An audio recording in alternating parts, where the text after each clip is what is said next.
Autour du monde, la suite. Bienvenue à vous si vous nous rejoignez. Voici les titres. D'abord, ce discours prononcé par Benyamin Netanyahou depuis la tribune des Nations Unies. On va évidemment d'abord revenir sur ce discours prononcé par Benyamin Netanyahou depuis la tribune des Nations Unies. Le Premier ministre israélien a d'abord été hué lors de son arrivée. Au moment où il allait monter au pupitre, des délégations ont même quitté la salle. Benyamin Netanyahou, qui a notamment apporté sa réponse aux pays qui ont reconnu l'État de Palestine. Ils ont cédé au Hamas. Ce sont ces mots. On y reviendra, mais d'abord on va aller retrouver Émilie Musset. Oui, et c'est un discours de tribun, un discours très interactif qu'a prononcé Benyamin Netanyahou.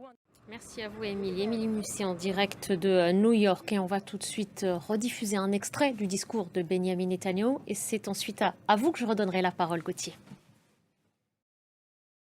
Voilà donc pour cette séquence. Gauthier Rybinski, Benyamin Netanyahou a aussi adressé un message aux otages. Ils sont près de 47 encore dans la bande de Gaza. Il leur a parlé directement en hébreu. On se pose forcément cette question. Il présente les otages comme sa priorité absolue. Il leur a dit: le peuple d'Israël ne vous oubliera pas, on vous ramènera à la maison. On rappelle aussi que les fois où les otages ont pu être libérés, c'était par la voie de la négociation. Une mère d'otages a aussi vivement critiqué le fait d'avoir retransmis ce discours parce que des haut-parleurs, on va l'expliquer, ont été placés à la frontière avec Gaza. Le Premier ministre israélien s'adresse directement à eux. Est-ce qu'il n'y a pas une forme d'ambivalence entre le fait de penser à eux, de dire qu'ils sont une priorité, mais dans les faits, il n'y est pas? Il est évident que ce à quoi on a assisté depuis le 7 octobre, c'est un grand changement de paradigme en Israël. Merci à vous, Gauthier. Dans l'actualité de ce vendredi aussi, cette inculpation aux États-Unis de James Comey, l'ancien chef du FBI, a d'ailleurs réagi. Il a tenu ces mots: je n'ai pas peur et je suis innocent. Et puis ici en France, le jour d'après pour Nicolas Sarkozy, après avoir reçu la peine retenue à son encontre, 5 ans de prison ferme.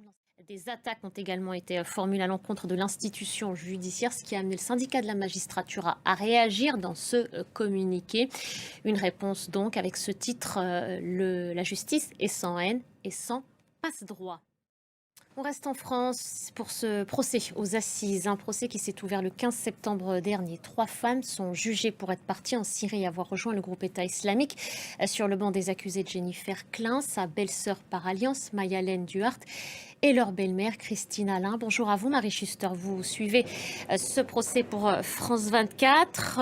Il y a eu des réquisitoires et cette proposition de 10 à 15 ans de prison. On est toujours dans l'attente du verdict au moment où on se parle. Merci beaucoup, Marie. Merci pour ce compte-rendu. Je rappelle que vous étiez devant cette cour d'assises spéciale de Paris. On se quitte là-dessus. Merci de votre attention.